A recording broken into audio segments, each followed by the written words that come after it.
बहुत समय पहले इक्ष्वाकु वंश के एक सम्मानित शासक राजा सागर में अपनी संप्रभुता स्थापित करने के लिए एक महान अश्वमेध यज्ञ घोड़े की बलि किया था। हालांकि भगवान इंद्र ने सागर की बढ़ती शक्ति से ईर्ष्या करते हुए बलि के घोड़े को चुरा लिया और उसे ऋषि कपिला के आश्रम के पास पाताल लोक में छिपा दिया।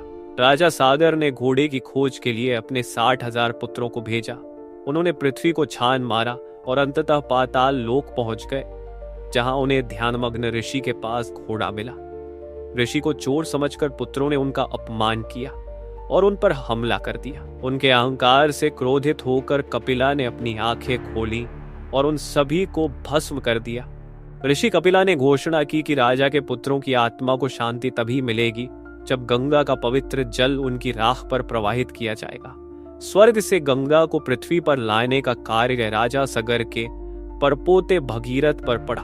अपने पूर्वजों के कर्तव्य को पूरा करने के लिए दृढ़ संकल्पित भगीरथ ने भगवान ब्रह्मा को प्रसन्न करने के लिए एक लंबी और कठिन तपस्या शुरू की।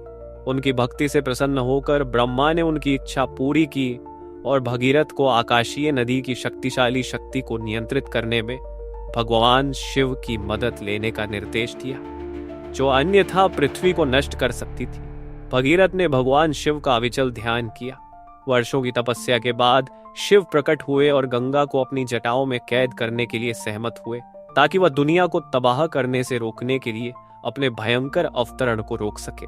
जब गंगा स्वर्ग से उतरी तो उसका प्रवाह उग्र और अनियंत्रित था, लेकिन शिव ने शांति से उसे अपनी जटाओं में कैद कर लिया और धीरे से उसे नियंत्रित धारा में धरती पर छोड़ दिया। गंगा धरती से होकर बही और जाते जाते उसे पवित्र कर दिया।